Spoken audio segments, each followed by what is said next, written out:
Hey, welcome back to Photographer Life Check. I'm Chrissy. I'm Chrissy, your host, and today I have a very exceptional guest with me.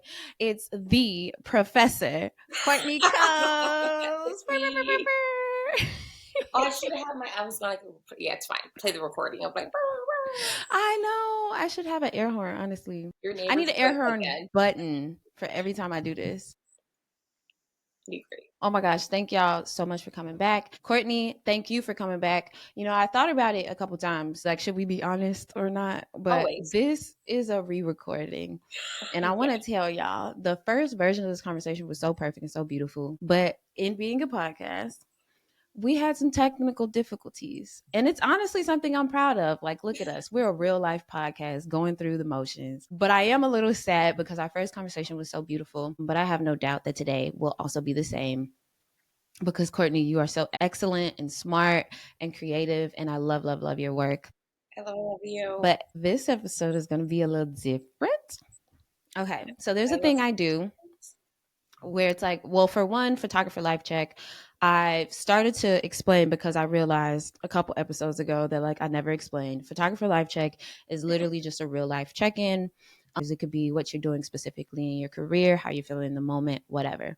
But I think now I want to do a little test and start off with photographer fit checks. Oh yeah, you did it at the beginning, so it's like, oh, here we go. Right, just like, what we doing, what we wearing. That's amazing. So normally I've made like a whole video of like what I'm wearing on my way to a set, just to show like the photographer fit check.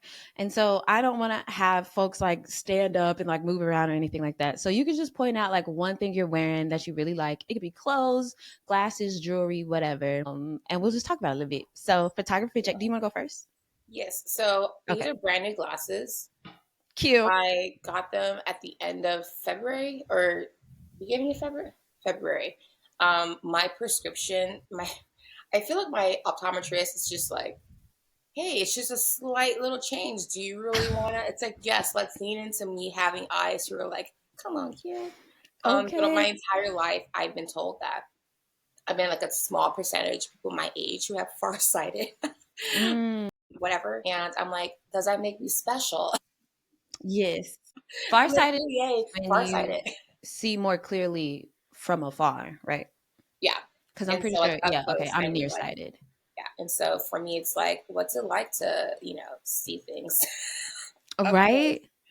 Do you know your prescription? Gosh, I should know, but I do know I have astigmatism that's like really bad in my left eye, and then like I'm slowly getting in my right eye, which I feel like just comes with age. I'm 35. This is making me put two and two together. My prescription is a negative 4.75, and in both eyes, I'm a negative 4. But I'm nearsighted. I also have an astigmatism.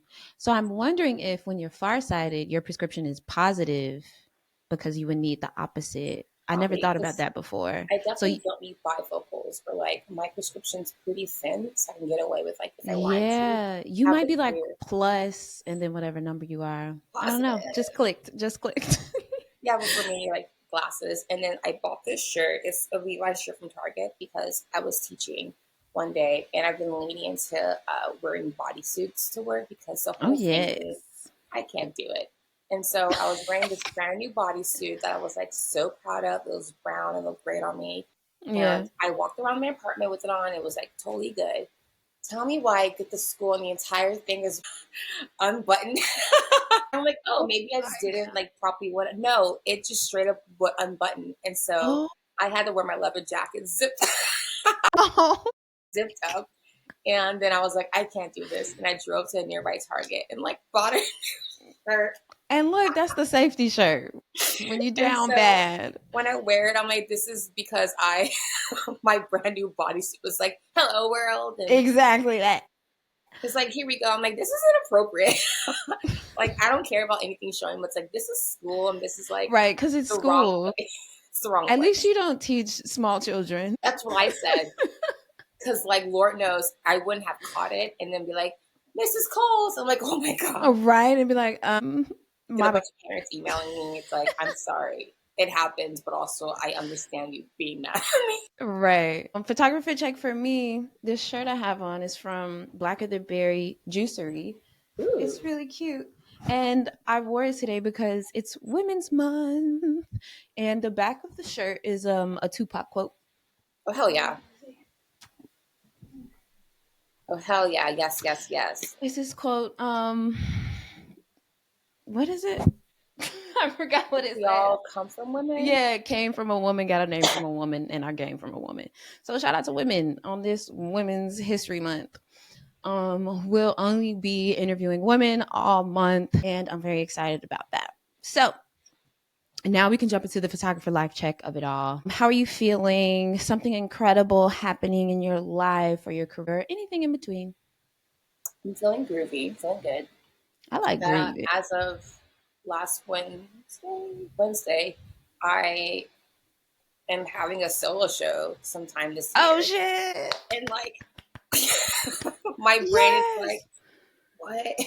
Congrats! That's so And tight.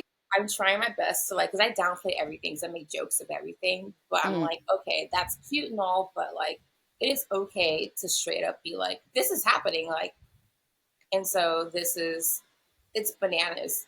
I It feels fast because it is fast, but it's yeah. just like the universe going like, you can handle this. Go forth Hell and yeah, you can handle this.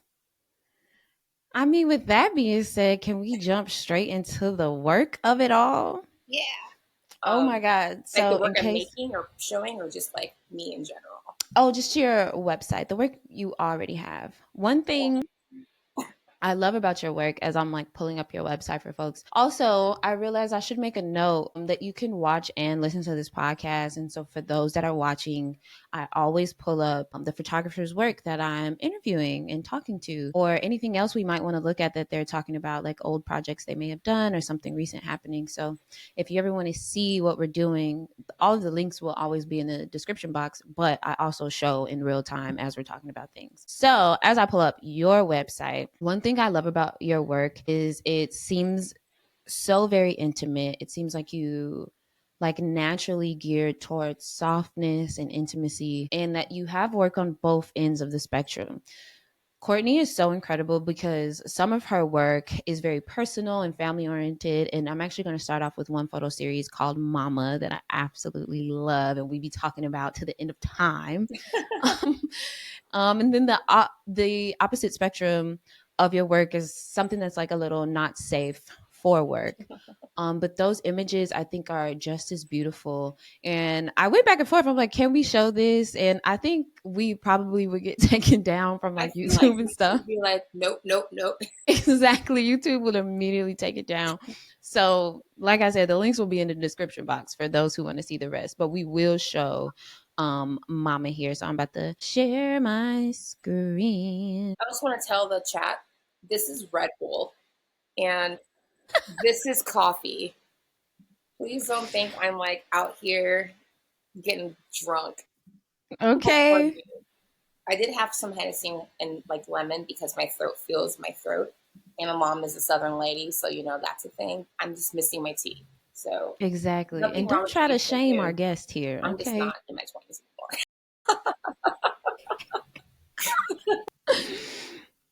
Okay, boom. So we just pulled up Momma on your website. Images of your mom. Can you please tell us a little bit about this photo series? So, um, okay, I love talking about this series. I feel like I add in more or I take away some because I can talk about this forever, forever. And so, for the sake of time, my mom is my everything. She, that's it. My mom is my everything. Period. She is my first kind of introduction into strong, being strong as a woman. Or I grew up in a Baptist church, and my mom and my dad met 1,000 years, like 4 years ago, 1,000 years ago in the military. And my dad is from the Valley. And so my mom was introduced to his home church and just being plugged into that. And she has a heart of gold. Shout out to my mom for being amazing. She immediately, I guess, joined the team of the missions team for the high school, like, Okay. middle school, teenage kind of like youth or whatever. And that specialty, I guess, that group is the 18 to 24-year-old, 16 to 24, because that's like the age group that, falls away from God. It's such a funny thing. Falls away from God. And her heart was like, really kind of guiding them. And so for me, watching her do that, it was like so inspiring. Meanwhile, I'm like questioning the Bible all the Yeah. time. And she's like, I regret teaching you how to read. And so, in the midst of all of that, I'm learning that women should submit, and, the men are the, head of the household. In my family, my mom pursued my dad. My mom, like, was kind of like, not the head, but like my mom was my point of, it was a whole thing where it's like, the church is saying one thing, but like my house is doing this. Right. We're And so living having another that thing. as like the foundation, she was my, inspiration to pretty much just live a beautiful, soft, amazing life, and having all these things, happen and pray for it. And here we are. She has been sick my entire life. And by sick, I mean she has diabetes. It runs in the family. She was in an accident when she was 5 months pregnant with me. And I should make a joke of this, but I can't stop. So she was 5 months pregnant with me, and the accident happened. And I stopped kicking, like she thought she had lost me. And she was terrified to tell my dad. And I guess when she was about to do it, I started kicking. So I told her, so you're telling me since I was 5 months in the womb, I was driving you nuts? And she was like, yes. Literally. So that's the thing. But when she got really, really sick, she needed to have, or, she got really sick, was forced to early retirement. And that was rough because my dad at the time was off in, I think, Iraq. I don't know, I think military. And Okay. so she's pretty much a single mom of 3 teenagers while she's going through menopause. And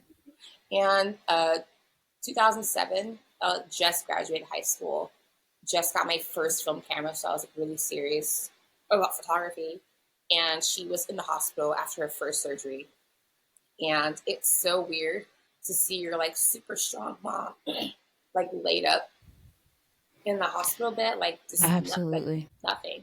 And so I knew that if I didn't bring my camera, I would purposely forget it, because like, why would I want to remember this? And that was the very first time I started like actively photographing her. And it was my way of hanging out with her without really saying I'm hanging out with her. Because when I was a teenager, I was perfect and I never drove her nuts. It was great. Obviously. And so like, why would I ever be mean to my mom and like talk back to her? Like, what? I'm the golden Literally, child. that never happened. And so instead of being like, sorry, mom, I just started, doing that. And in the midst of all that, I fell in love with her more because she was always the older mom. She had us when she was 30, or she had me at 36, 37. Always the older mom. And me being mouthy, my parents not really checking that because they wanted me to be my own person. People would definitely be like, is that your grandma? And I knew what they meant. And so what I would do is like, that's not my grandma, that's my mom. And even like with like around her, it's like, my poor mom. I'm like, she's not my grandma, she's my mom. And so she taught us, to pretty much have our own everything before we were to get, mixed up with anyone else. So like, have your own money, have your own car, have your own everything. And if you live with someone, it's because you want to, not because you have to. And I'm like, duly noted. And so women of a certain age are like, not like desired. And to me, since she was so much older, I always admired the way she carried herself and still carries herself, even though she's still very sick. There's just something so beautiful and powerful in someone not having the mobility they used to, but still Yeah. having a lot of faith in like God. And it's, to me, it's just like, what? If I were you, I'd be like, well, but she's still here, praying and being a very intense but beautiful and amazing woman. Sometimes I'm mad at her, so I'll like block her, but it's never for I longer than like mean, a couple of hours. okay, like we all have those moments with our She's gonna hear this moms. and be like, "You block me?" It's like, "Yeah, lady, you don't answer my texts. I have to ignore you for a little bit. Like, don't be rude." But speaking of how you just said, like, that you admire that she's still, though, like through like losing mobility and potentially strength in that regard, that she still takes care of herself in other ways and still has faith. It makes me think about this photo. I love this photo so, so much. I think it's so beautiful to see older women still kind of like love on themselves in this way. And like we all have different relationships to makeup. So some of that could be assumed that, that I think she might have a positive relationship to makeup or not. But it's just something beautiful about watching a woman pamper herself, especially with that idea that like older women are tossed out, thought as like no longer valuable or no longer beautiful because they've aged out of beauty. I'm using quotes for those not watching because I don't think that that's true. But this one is so magnificent because it's also obviously a photo she would not have asked for. And it makes me think of my mom and my grandma looking in the mirror, and they probably wouldn't want a photo in the process. It's like, take a photo when I'm done, babes. But Yeah. I don't got all of the things on or something like that. But it's just so like I feel like I'm staring in the mirror too. And this is just such a beautiful intimate moment that is just jaw dropping. There's I another one spent based so off. many years just like sitting and watching her get. That was my favorite thing growing up, like sitting on the toilet and like watching her get ready for work or watching I her get feel ready for like for you're becoming your mom's historian or something. Like I it love seems her. so cool the way you document her. It's inspiring me. My mom lives in Chicago though, so I don't get to physically see her as often, but it's really making me want to just document her more anytime I go over when I go back home. Do it, do it, do it. This one I also love because similarly, it's just, if we're looking at it plainly, it's just a lady doing her hair. But to me, it is so much more. She's like literally taking care of herself. Then you see like these speckles of gray and then the speckles of her color. And what I absolutely love in the background is you can make out the Motions bottle, which most of us grew up on Motions. And also with that, like, I don't know if you were part of this era, girl, but the natural hair, like from 2009, 2010, the natural hair movement really did a number on us. Oh my We god. started using all these different products when Motions never did us wrong. I don't know Blue why I stayed Magic away from never it. did us It's like, girl, why'd you leave what was working before you started perming your hair? wrong. Literally. Mazzani never did me wrong. Cream of Nature never did me wrong. And they Go all smelled back. amazing. Like, Exactly. Our hair was growing fine, whatever, whatever. But in particular, like outside of like the beauty of how I think the photo is composed and lit and feels natural and like lifestyle, I think the way you've learned to capture your mom sounds and feels and looks like a love letter in itself without you having to explain any part of it. I'm gonna cry. And I just stand this project so hard. It's so beautiful. Uh, yeah. And I'm She's also glad you got one of her smiling too. yeah, So she's the pretty. people's mom.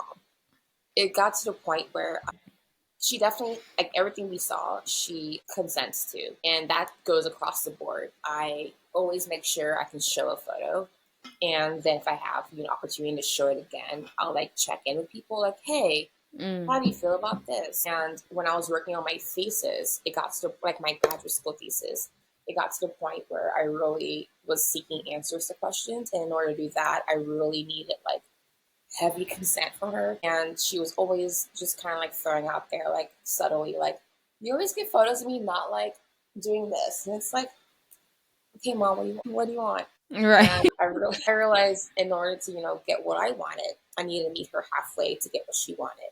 And so for every kind of, pose, whatever photograph I was getting, I gave her opportunity to kind of, cheese in the camera because that we're talking.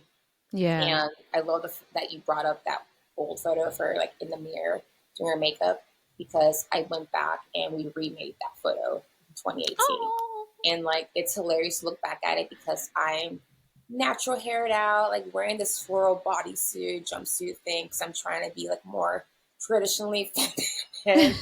And she's like putting on her wig and like looking also super duper feminine. And the newer one, I have green short hair and I'm wearing like a cropped shirt and like high waisted pants, and she's wearing just like Oh. her, mom suit, like the like shirt pants suit. and we looked Oh, like cute. ourselves. Like there was no like actual playing up who we were. Mm-hmm. And having the two of them existing, it's like, wow, the fact that this is a thing. And so yeah, I had to meet her halfway for the first time. Like, fine, mom, like we can we can do this. And then it kind of pushed me to really understand that truly women of a quote unquote certain age don't want to be photographed without their makeup on. Like, don't want to be photographed in their house dress or their bonnet or whatever. Mm-hmm. And so to help them feel beautiful in their way, it's to let them do the thing. Because to me, I think the most beautiful moments are the ones where she is doing her hair and like not fully dressed, because that's what she looks like to me every single day. Yeah. And also, I feel like it's important to have just like those in between moments in a family album. And so it all just comes from seeing. I creepily, but like not creepily. I observe, I stare, and I like watch Yeah. how the light hits people in a certain way. I feel like that's what makes a photographer for real. I mean, maybe a certain kind of photographer, but I think we found our ways here because we are people that like to observe. Yeah, I guess sometimes it could come off a little creepy, I suppose. But you know something? I kind of forget because my eyesight is so bad that like other people can see. So I'm like, you can see me staring at you? Like that's crazy. I was like, that's obnoxious and embarrassing for you specifically. No, literally, like why would you do that? Like, don't perceive me perceiving you. Like, what? No. What? But I also love because it just sounds like that's a particular way that you kind of foster safety with her then. And I think, I don't know, I think sometimes when we shoot our family, we could be a little pushy because they're our family. And so it's like, come on, like, let's just take this photo. Like, let's go right now, like, speed it up or something like that. But I really appreciate how like gentle you are with her in this process and that you have been. I mean, you've been documenting her for years. That's really cool. Yeah, to me, I'm a pretty patient with everyone but myself. um, with photography, to me, it's a collaborative thing. It's an energy exchange. Mm. And if I walk into a room just like frazzled, I set the mood for what's going to happen. And even though if I'm like on an assignment and I only have like a certain amount of time to do something, I try at least to have like 5 or so minutes with the person I'm photographing, just so we get to know each other on a personal, human level. Hmm. There's something, like, not to toot my own horn, but there's something about me that people are okay with just like exhaling with. And Yeah, too, I can't too. teach that. I wish I could teach. Here's how you walk into a room and a complete stranger is like, okay, this person is just chill. It's chill. Yeah. And I definitely do. I show people photos in real time when I'm using digital because I want them Mm. to see what's going on. Yeah. And because it's their face, like, sure, it's my name, my byline, whatever, but it's their face. I want them to be happy with how they look. Yeah. And the first thing I learned because my background's in journalism, for journalism. And so before I transferred to art school, and I still talk to this day, my first photojournalism teacher mentioned in like our first class was never show them your photo because the one you love will be the one they say no to. And to me, it was Mm. like, but I want them to like, I Well, I want want them to them to like love their it too. things. And so I was like, oh no, I'm breaking all the rules, but also, But also, no, I completely feel that. I think I grew into where you are in my relationship to showing people my work. When I first started, I was just so nervous and so scared that I didn't want to show people what I was shooting. And I recognized that that was doing a disservice to them. Even if afterward they're like, "Oh my god, I love everything. This is so cool." It was still doing a disservice to like fostering the moment that would have made them even more comfortable. And then what I have noticed still throughout my career is that sometimes people are being so vulnerable with us when they allow us to photograph them, and that sometimes someone's critique of the photo is actually them critiquing themselves because of an insecure that they are seeing that you don't think is an insecurity or that you don't think is there's anything wrong with it. And I maintain that I have never photographed an ugly person. I don't think anybody is ugly. And people be saying, like, that's crazy. Like, oh, it's all just preferences. But, like, and I don't know, it sounds so head ass, but I really be seeing like beauty in everybody. Like, I'll be like, yo, and maybe in those moments like you described, like, yo, the way the light is just hitting you right now is so beautiful, blah, blah, blah. And like maybe it's just this moment. But yeah, it's just such a delicate relationship to have, even with people that are regularly being photographed. They are being so honest with you in that moment, at least in the moments that I've shared. When I'm showing them the photo or they're looking on the monitor, they're like, oh, girl, I don't know. Can we do this because blah, blah, blah, blah, blah.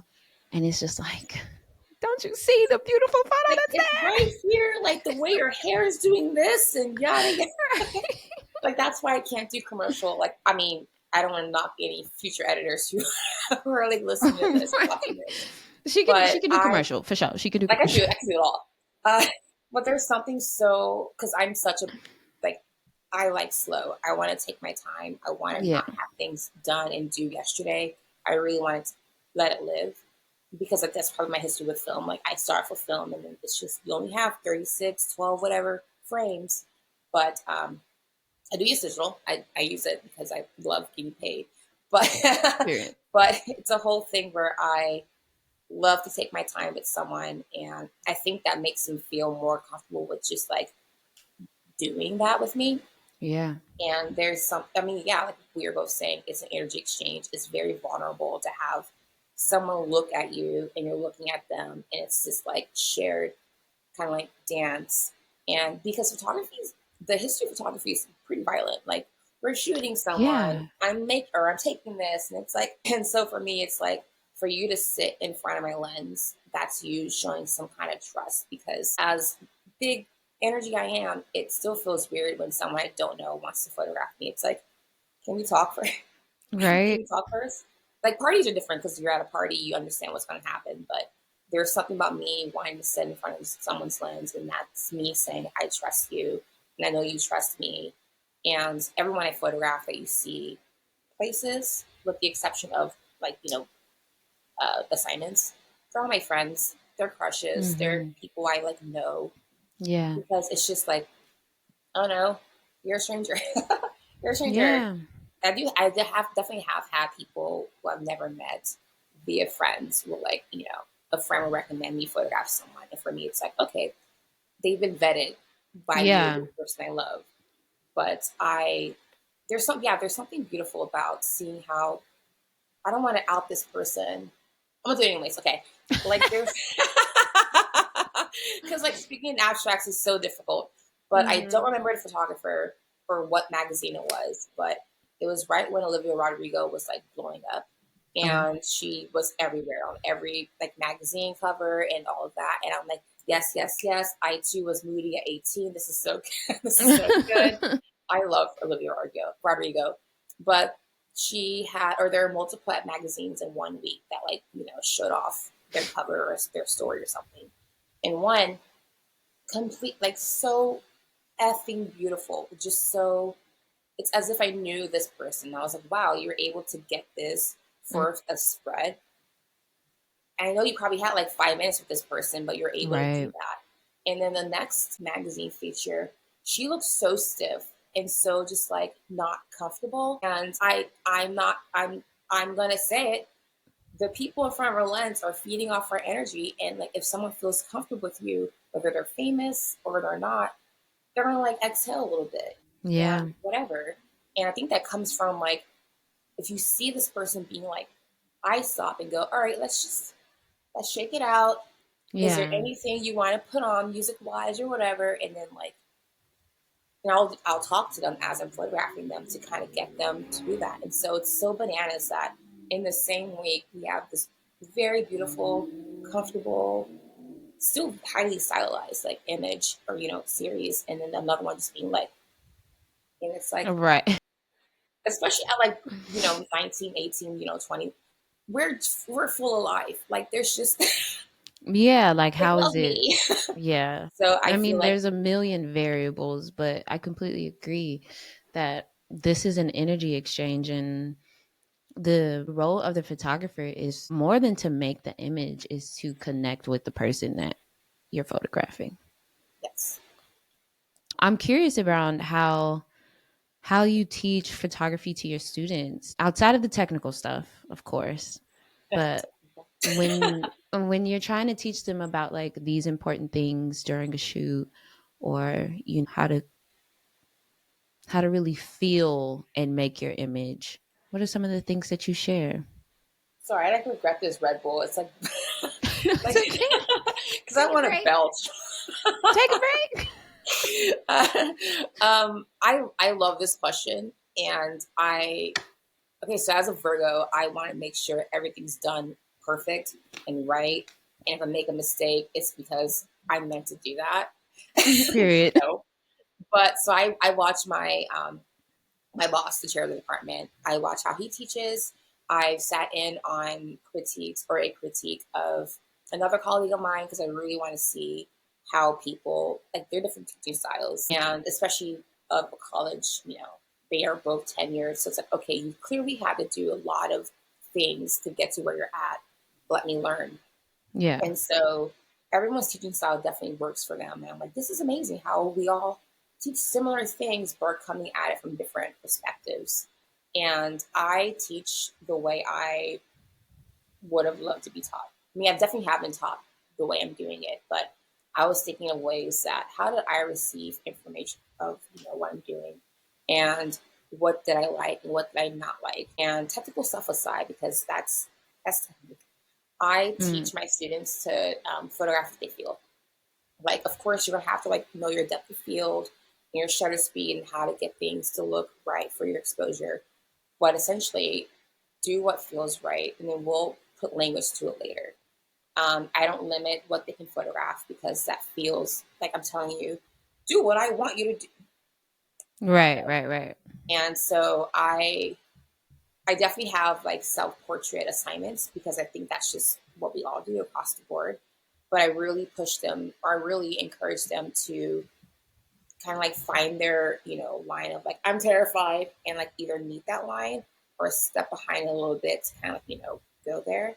Yeah. And I always talk about myself because I feel like students don't want to listen to someone who they think never made a mistake. It's like, listen, guys, Mm. you can't bullshit a bullshitter, and you cannot out stubborn me. So I'm letting you know from experience. Here's what here's what's happened. Here's what I've done, and here are actual examples of things that really pushed me out of my comfort zone to be here. And so, if you want to, you can follow suit. If not, at least you have an idea that I'm not full of shit. Okay. And so I show them my work because I was definitely bullied by a class to have an actual lecture on Mm. myself. Like, not just a little, they wanted a lecture. So I was like, They a said, group let's of talk about 21-year-olds you. are like forcing me to be open. Like, how dare you guys? And so, and I usually wait until like the end of the semester to do so.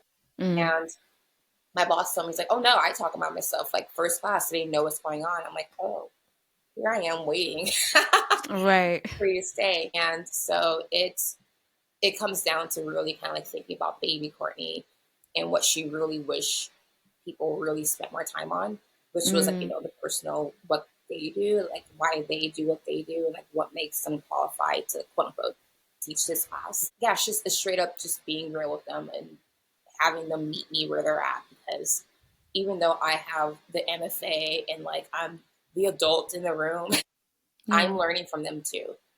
There are a lot of things that I don't see because I'm not in their world anymore. Like, I'm not 21. I don't know what's going on, and I don't want to be in their Yeah. world. But there's things happening within the field and the culture that they can bring into the space where I'm like, oh, that's interesting. A couple of weeks ago, a student figured out another way to roll their film on a reel. And I was like, what the hell? I have been doing Mm. it this other way for like 14 years. And so it's like, I encourage them to not be afraid to tell me when things are easier or when I'm wrong. I let them know, guys, as I'm talking, I'm forgetting what I'm saying. So if it doesn't make sense, Literally. step in and call me out. I hope that makes sense. But yeah, it's straight up take your time. Yeah, take your time, because you can't rush photography, especially with film. You can't rush anything. And so I really do encourage them to look within their communities, within themselves. I encourage them that if their first language isn't English, they don't have to speak English. They don't have to write their statement in English. They present their project and we will enter it the way we're meant to. I That's let them dope. know that not everyone is their audience, that like we can look at the work and we are probably not the audience, and to let that be okay. So like, let it That's be so okay. dope. That's a really And beautiful approach. one student, I love, I love all my students. When he Yeah. walked in, like I was his first professor. He just graduated high school, and he was like, "I know you said not to, translate anything or explain our culture, but I'm gonna do it anyway." And I'm like, "Yes, yes." But to me, there's no need to go like be a silly, selfish American. Like, excuse me, what does this mean? I'll Yeah. Google it. I'll Yeah. take notes It's and look it up myself and teach myself how to do it or how to read into it.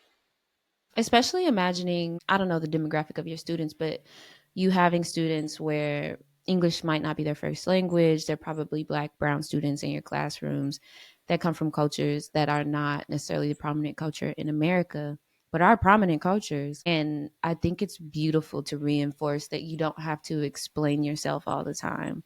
Like, if that's the method in which you want to present this work, cool. You can have multiple translations on a thing, tight. But if that's your approach, because otherwise, if we have something in Spanish and it's really only for Spanish speakers, Spanish readers, babes, it's not for you. And you need to sit with that as the consumer to be like, why do I want to force somebody to open up their world to me?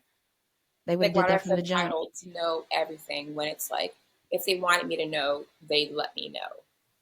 And it kind of Dare helps I me think. say you're an incredible professor? My God. I mean, don't get me wrong, there are days where I'm like, am I doing do I make sense? Am I actually making an impact? Because students do laugh and all that in my class, and they do pay attention, but compared to the other classes I've sat in, it's like, how are y'all so quiet in, Right. in this class? But in my class, it's like mayhem, but they are still churning out really good work. And when I was putting together my portfolio for, because I'm applying to tenure positions, putting together my portfolio of student work, I'm looking back and I'm like, okay, I need to stop feeling like I'm not doing anything, because they are clearly making work that terrifies them. Mm, And of course, I notice it as the semester goes on. But looking at student work where they're in different classes, different places in life, but yet the work is still saying the exact same thing, it's like a mirror of my own practice. And for me, it's like, come on. you want to tell them, like, don't make work that you think I want. It's still Yeah. them talking about their mental health, them talking about their space in the world. And it's so inspiring to have people come to my rooms, my class, and feel safe enough to like do that, no matter Mm-hmm. what age they are. It's to me, it's bananas. I genuinely don't know how I do it.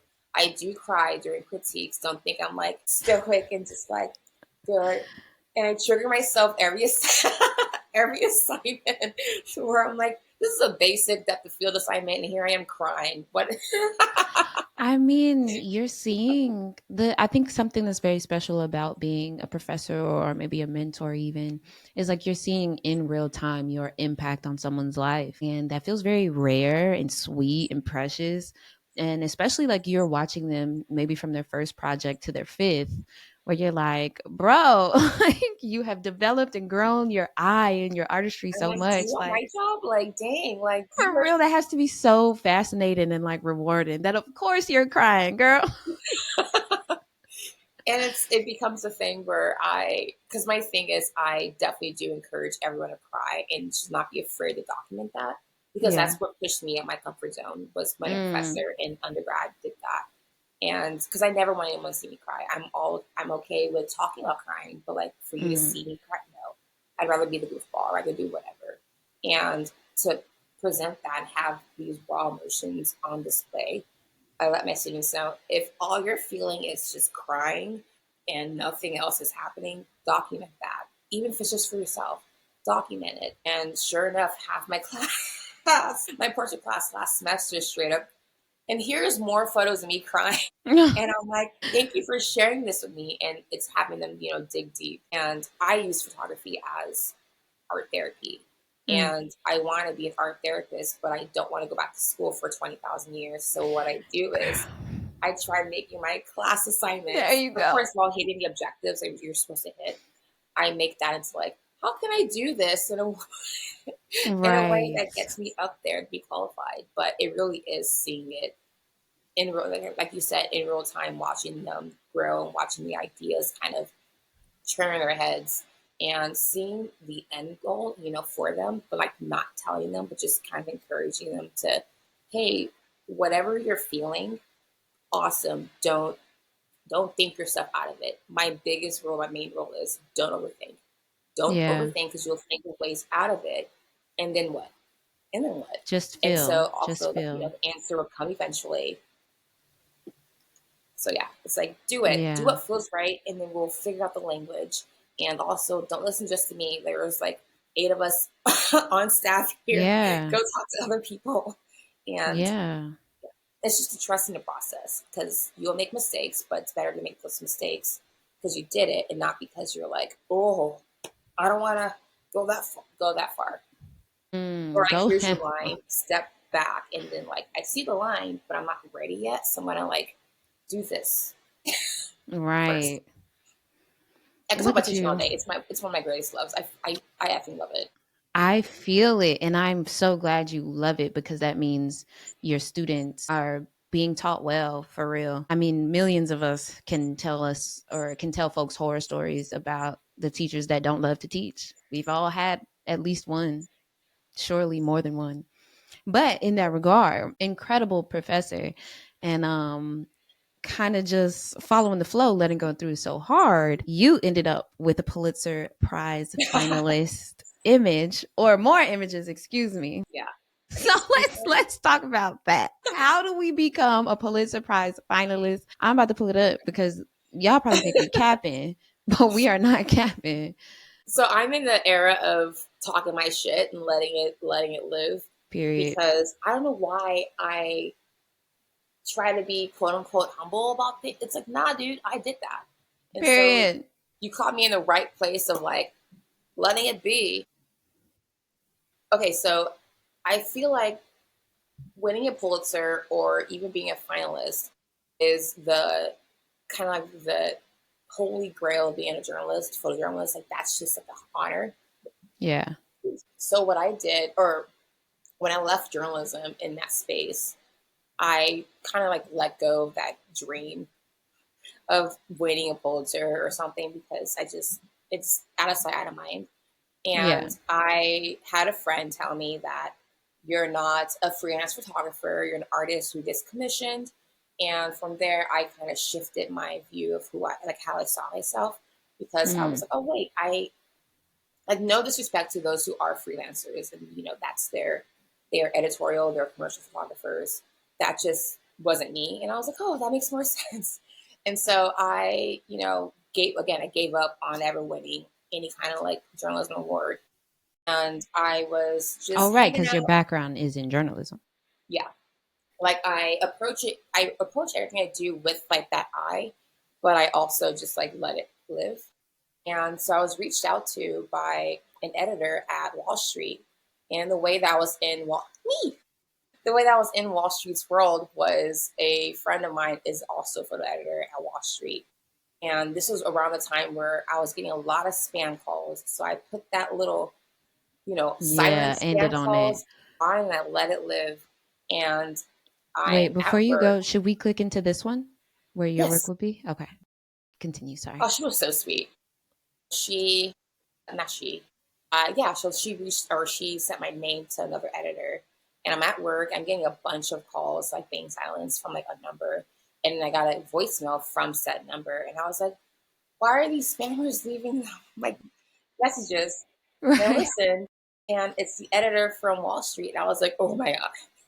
So I called him back, and he asked me if I was available sometime that week And that was the first one. It was to photograph Danya. And I was like, yeah, I'm available. And the thing with journalism, they want you ready the day before yesterday. They don't want they don't want you to like Man. they think it's like you got to do it. And so I was like, thank God I don't really have any other word. And so I asked my boss if I could have time off. And as I'm thinking of this story I'm photographing or this portrait I'm going to make, in my head I was like, this feels like a really historic and important thing because it was about the Tulsa massacre, and I knew about it because I Black. But my brain was just like, okay, this is the 100th year of all of this, and we're photographing these things. This feels important, but my brain did not think Pulitzer. It just felt like, oh, historical thing you're documenting. And then I photographed, I think another thing, maybe it's two, another thing. And again, I'm thinking, this is ramping up. This is, and again, he's telling me about the package and how they're putting it together. And I think the first kind of series was announced Memorial Day weekend. So it was my parents' birthday weekend. And when it came out, I was like, Mom, look at this. And then again, forgot about it. And I'm like, oh, there's another one. Forgot about it. Fast forward a year, I'm tagged in the story on Instagram. And I thought it was the editor like leaving Wall Street to go someplace else because, editors post their like best of and like, thank you so-and-so for the opportunity to do this story with this publication. And no, that was not what the post was about, being a Pulitzer finalist. And I was like, girl. No, and so what I did was went back to the beginning of his story, and sure enough, he's posting all these, I think 1, 2, 3, 4, 5, 6 stories.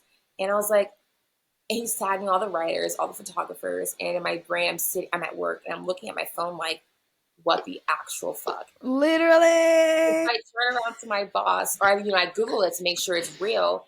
And I'm like, okay, that's a thing that happened. And I'm like, what does finalist? It just means that you are okay, like, right. What exactly does this mean? You're like second place or whatever, because I think we shared with another publication. But I told my boss, and she was like, holy shit. And so I called my mom, and she was also like, praise God. Okay. And so I sat with it for a bit, and my brain was like, okay, it's not my Pulitzer, it's from, it's a package, but still it's like the Wall Street 2021. Yeah. That was their thing. And so I'm like, shit. Girl, you're still a finalist. So, these 2 were yours, right? The 2 at the top? Yes. Because there's that other image that I really want to show, but I didn't see. Yeah. Is it in this one? I think she was a portrait of her great granddaughter. Portrait of her, and it was just, so that's Danya. I think it's another story. Okay. Maybe, I think it's, Jack and Daisy. You think it's this one? Okay. And she was so sweet. I spent maybe this one. An hour and a half with her. There we go. That's me. So beautiful.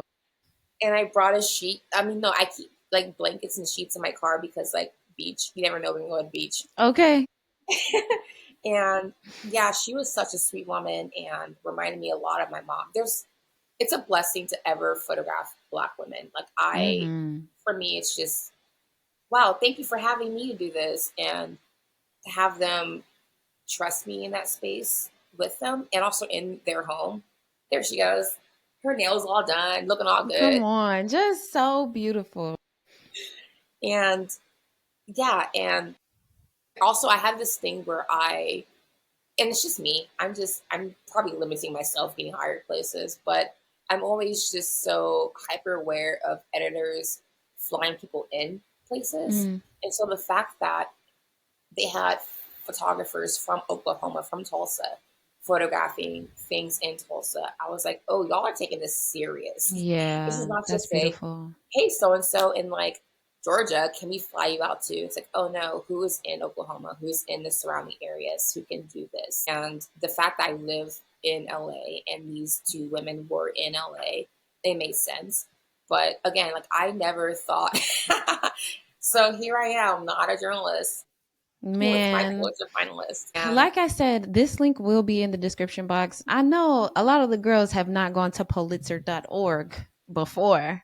But No, today's the day to do it because Professor Courtney Coles got a couple of them images in there. like dang all that what? That was me. Okay.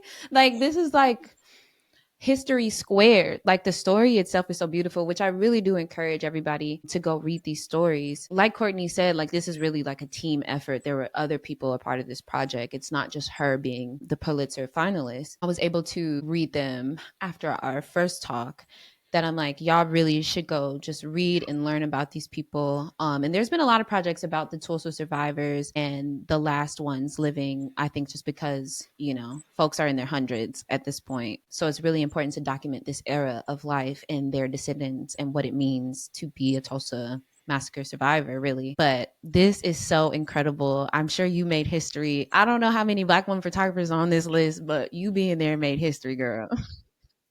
Y'all too can be a mouthy kid growing up to doing all the things you didn't think you do, but you did anyway. Okay, and did it.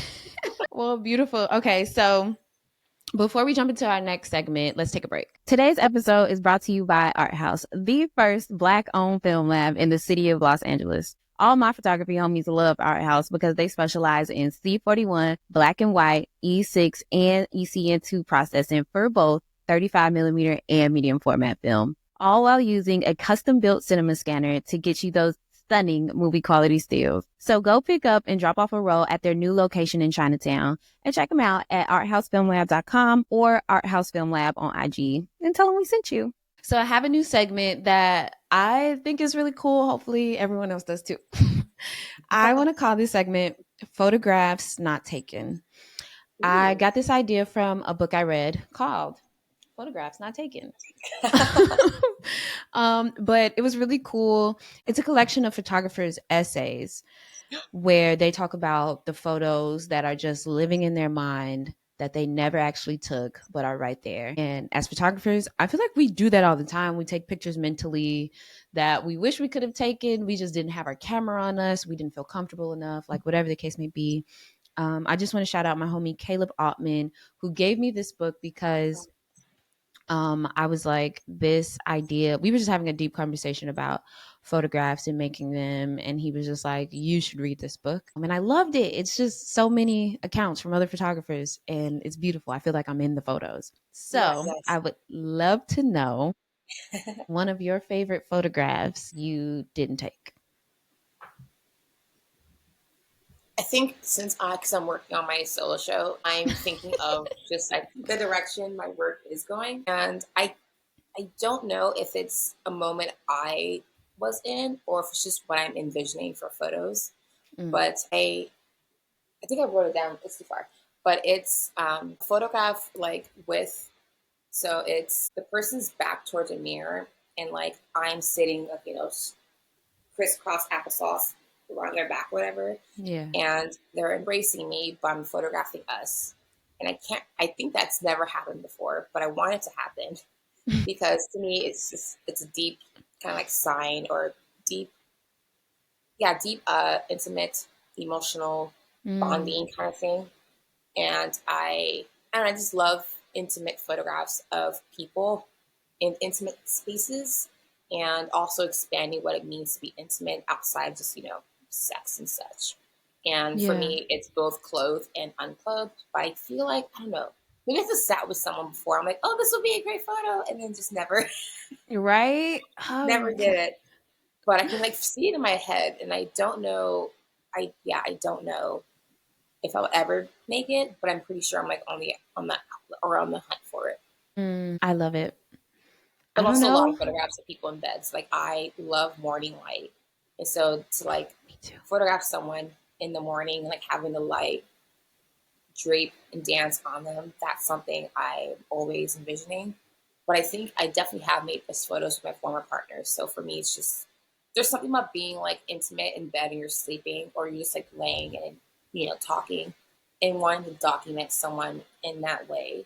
I'm Yeah. very certain I have photographs of her early on in a relationship of that, of those moments. But Yeah. so those are, I mean, I've made the images, but there's some more I want to make in different spaces because the light just dances in different ways. It really does. Yeah, Morning and light. also numbers on a dance floor. There's just something so beautiful about like dancing, and then you see two people having their moment, and you're in a sea of sweaty bodies, but it's just they are having their moment, and there's Oh my something so God. beautiful about that. And There's those photos exist, literally, but there's something about having your own photo where it's like, I have yeah. this record of this, and it's me, or it's so yeah, just love. I love love. I know. Oh my God. There's this event photographer who I wish I could remember their name, but that's their specialty. They find moments of like love or intimacy in the midst of these events. And it's the sweetest thing. He literally, at least I think it's a guy, he literally makes these moments truly feel like a still in a film. Like everything is just background noise, and all that's there in this room are these two people. But he's doing it for the whole event. And I'm just like, oh my God, I can't believe I can't remember his name right now. I But want in that that way, job. I love that so much. I I hope you can't got wait for their you to names make and your like moments gave like them that. those photos. Oh my god. It's so, so sweet. Okay, beautiful. So next we'll go to the gear don't matter. But this segment I love because people are always talking about when it comes to a photographer, they always want to know what camera we're using because they think all the work is in the camera and it isn't. Because if it was, we'd all be taking the same photos. But that is to not, shame our gear. Our gear gives us a lot. There's so many different pieces that involve gear in making a photo. So I would love to know what's your favorite piece of gear, and it doesn't have to be a camera.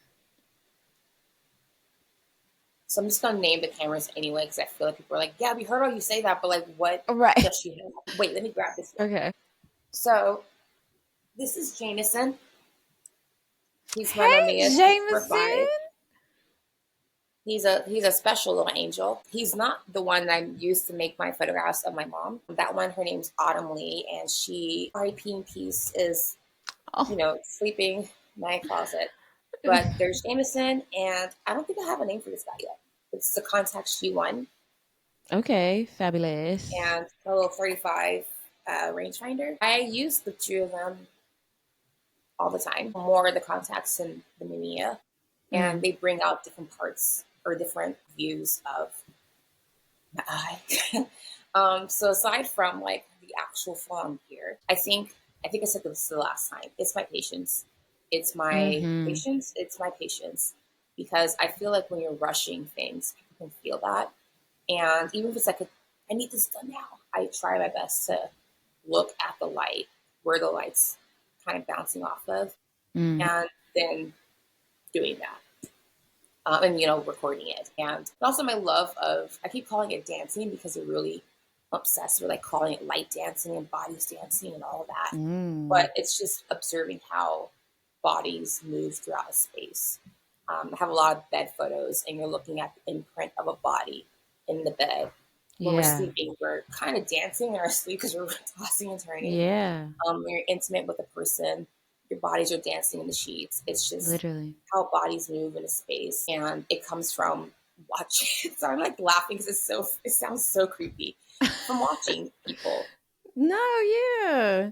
And when I'm dancing, my eyes are usually closed. I'm trying to feel the music. My eyes sometimes I'll like see everyone else in their own world, their own beat, and I think that's beautiful. There's just I something so love lovely seeing about. people in their own world. And we're sweating. We're all sweating to this day. It's just Yes. It's so yeah. My perfect. It feels patience. good. Those What else? moments where it feels like you're the only one who zoomed out for a minute and you're just watching everyone in their own little world. I don't know, it's something romantic about it. It's beautiful. And I Yeah. wish to always live on the dance floor under a disco ball, which I have a tattoo of somewhere. Oh, cute. There she is. That's a pretty cool approach of like light hitting it. Yeah. That's It's tight. a for the viewers at home, you can see it. It's a Yeah. it's a Taylor Swift tattoo. Oh, I But didn't know that. it's definitely like a pandemic, early months of it because that was when folklore came out. And Mm. that was also when people were like, all right, let's just listen to this blonde lady, like why she and people realized, oh wait, she kind of writes good songs. And then she became who She's a good she writer. is now. But that song is titled Mirrorball, and like my friends and I were just like, we gotta. And we also have another one from the same album, but it really is just like, wow, we are so sad in our separate houses, and this is just the whole thing. So disco ball tattoo. But I want more, so I'm gonna add that link to the description so we can all see the inspiration behind or hear the inspiration behind the tattoo. Okay, moving on to our next segment. It's called Shoot Your Shot. I would love to know who is a brand or a company or a person that you would love to photograph or work for.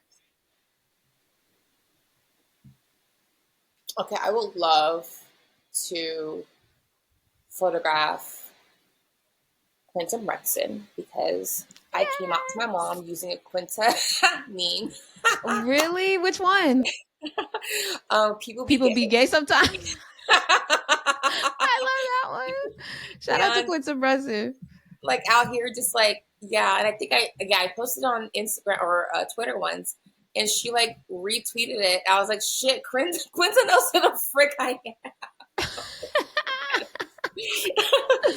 am. So Quinta, Janelle and A Salon, she just came out with I haven't seen it yet, but like this art, I think it's a film that she has at That's right. yeah, Mocha. Yeah, I didn't fully look yet either, but I was like, okay, Solange is coming. All right. I And love I this. straight was like, oh, I didn't do that. I'm like, dang, but it's here for a second, I think. So I want that. Okay. But truly, truly, truly, and you think I will think about this, but I think my brain has like with art, I just want to photograph any truly chill artist in their home or their studio or their workspace. I know that that's all very personal and you don't want a stranger in your house. Yeah. Respect. But I do want to work for a publication that does have the reputation of respecting artists to where they're like, oh, I will only do this for like a Partenado or something where they have their on staff whoever's or their contributing whoever's to go out and do something.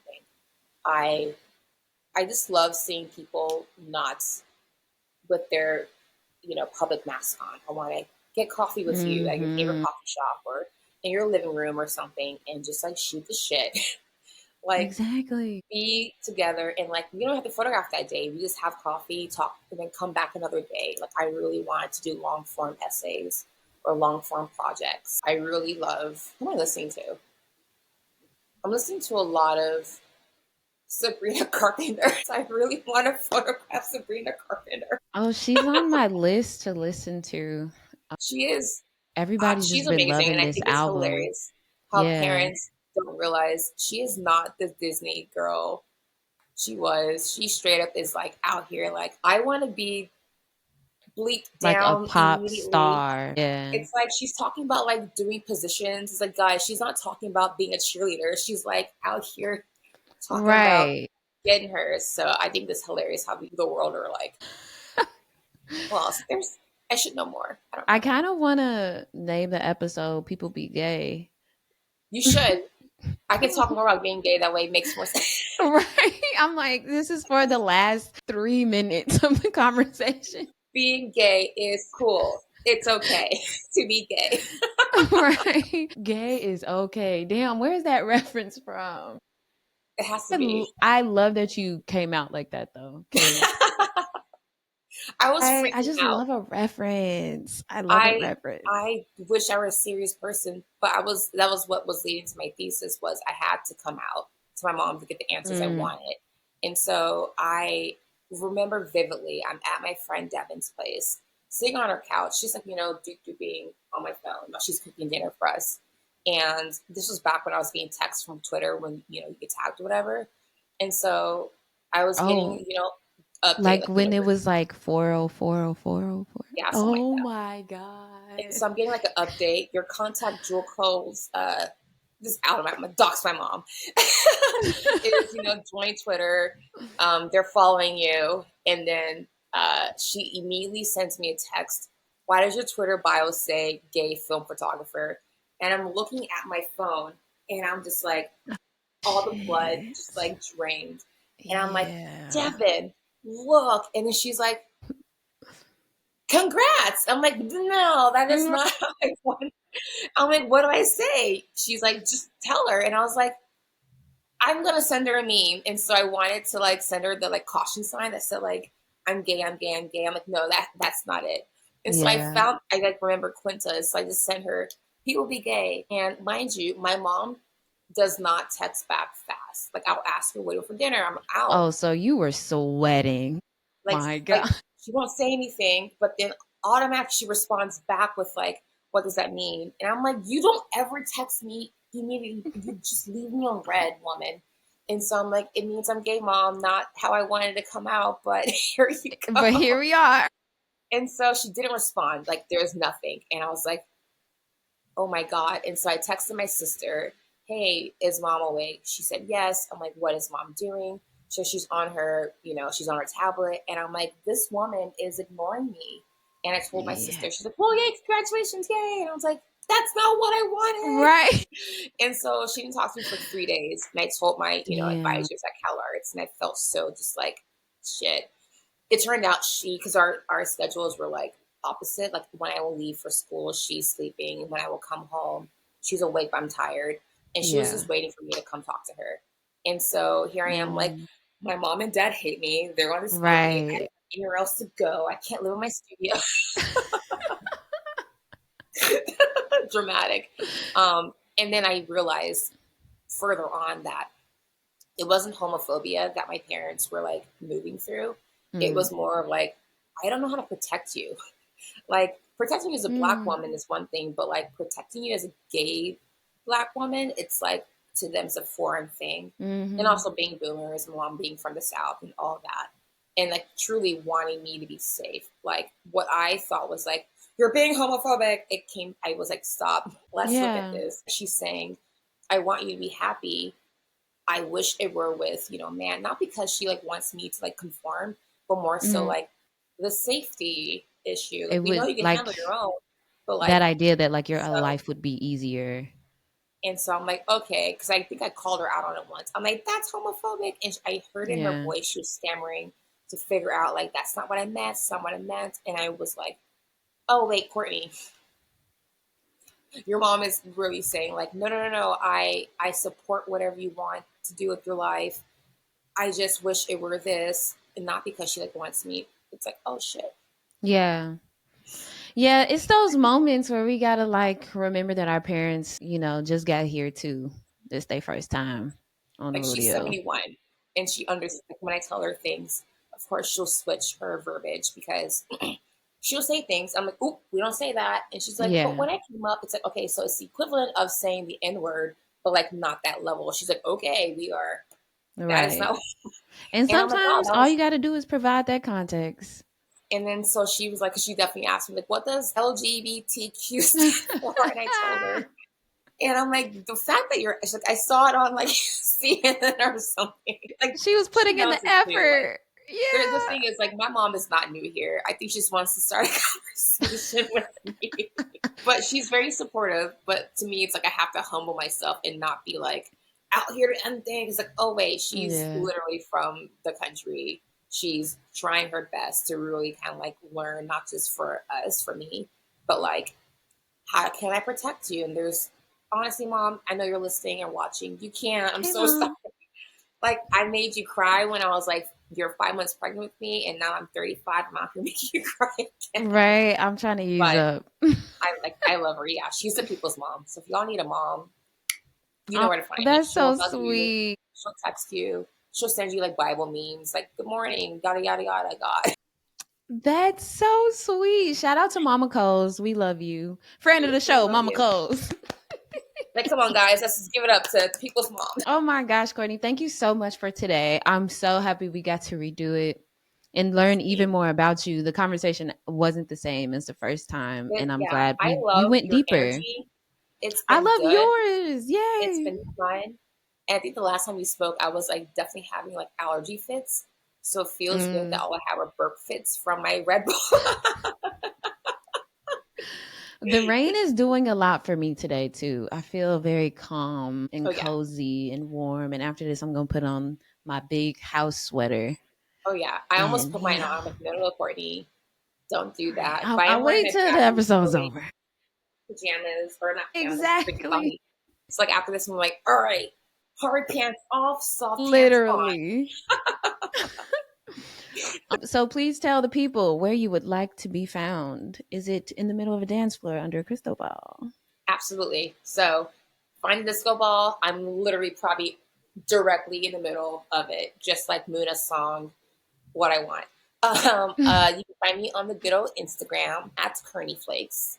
You can find me on Twitter, but I think it's private because I do be talking shit about nothing. That's Kearney Flakes as well. My website is courtneycoles.com. I should probably update it, but it's there. I'm on LinkedIn. You got like those job opportunities to be a 10-year professor. But yeah, in the real world, at a coffee shop, probably. Don't think I'm ignoring you. I straight up can't see. Right, literally. It's like tunnel vision. If I'm like walking through a crowd, I'm going through a mission. I'm not like, you have to like be waving and saying my name for me to like actually. So I'm very approachable. Like, don't let the like, no, I'm a goofy goober. I have my butt tattooed on me. Like, I'm not serious. And it's like 42069. Like, I'm not a serious person. Like, there's not.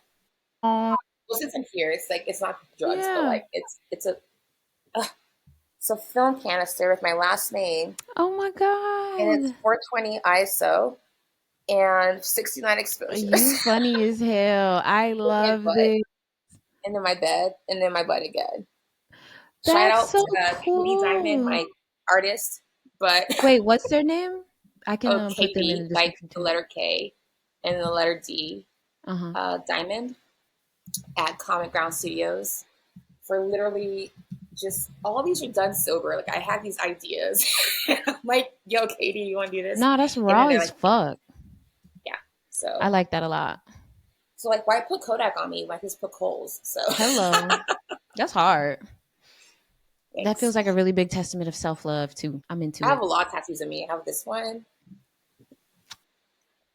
and I have this one, and then I have Daffy Duck looking in the mirror. And it's you. Oh, I know that one. That's cute. Oh my God, you have the coolest tattoos. So thank you, Katie. Shout out to Katie. We gonna get her Instagram in the description box too, so all the other girls can be as cool as you. But thank you so much. Oh my Again, God, Chrissy, this is amazing. girl, thank you. I'm so happy. The world brought Yeah, us thank back y'all together. for listening. This is so beautiful. So happy to have you. Please follow us at Photographer Life Check everywhere you get your podcasts on YouTube, Spotify, Apple, Instagram, Photographer Life Check. Yeah, see you on the next episode. Have a good shoot. Bye. Thank you.